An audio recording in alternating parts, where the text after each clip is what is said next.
Klaim tak pernah cari tahu siapa cepu kasusnya, Anji sebut lebih baik memperbaiki diri. Musisi Anji mengaku tak pernah mencari tahu siapa sosok cepu dari kasusnya.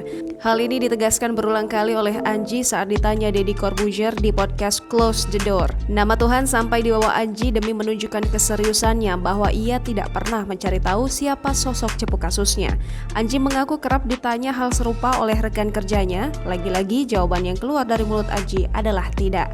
Pelantun lagu dia itu menyebut tidak mau sakit hati kala tahu siapa sosok cepu kasusnya. Ia percaya Karma akan melakukan pekerjaannya sendiri untuk membalas perbuatan orang yang mengadukan dirinya. Daripada mencari-cari sosok cepu kasusnya, Anji lebih minat memperbaiki dirinya sendiri.